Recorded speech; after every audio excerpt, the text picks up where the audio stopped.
Today our topic is occupational structure. जो chapter 1 में हमारा ऑक्यूपेशनल स्ट्रक्चर है, आज हम उसको देखेंगे। Occupational structure it refers to the distribution of working persons across different industries and sectors. इसका मतलब होता है कि जो वर्कर्स होते हैं वो ईच सेक्टर में कितना कितना है, कितने परसेंटेज ऑफ वर्कर्स हैं। जैसे कि एग्रीकल्चर में कितने वर्कर्स काम करते हैं, कितने percentage of workers industrial sector में और सर्विस सेक्टर में।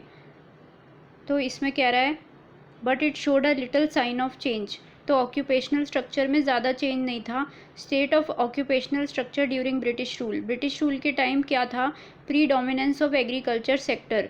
ज़्यादातर जो लोग थे, वर्क फोर्स थी वो एग्रीकल्चर सेक्टर में ज़्यादा थी।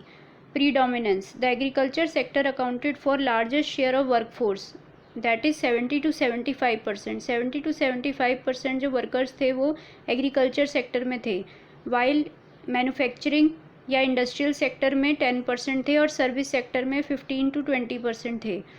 Growing regional variation. Growing regional variation मतलब कुछ रीजन्स में भी फ़र्क था। Parts of then Madras presidency. Madras presidency में उस टाइम पे कौन कौन से स्टेट्स थे? तमिलनाडु, आंध्र प्रदेश, केरला एंड कर्नाटका। और उसके अलावा बॉम्बे और बंगाल में क्या देखने को मिल रहा था? Witnessed a decline in dependence of workforce on agriculture sector. यहाँ पे उल्टा था, यहाँ उल्टा देखने को मिल रहा था कि एग्रीकल्चर सेक्टर पे वर्कफोर्स कम डिपेंडेंट है, जबकि इन स्टेट्स में ज़्यादा ज़्यादा वर्कफोर्स कहाँ पे थी? मैन्युफैक्चरिंग या फिर मतलब इंडस्ट्रियल सेक्टर और सर्विस सेक्टर में।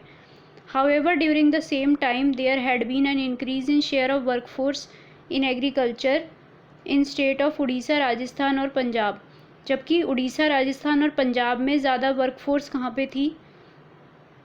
एग्रीकल्चर सेक्टर में। तो रीजनल वेरिएशन का मतलब है कि रीजन वाइज भी फ़र्क देखने को था।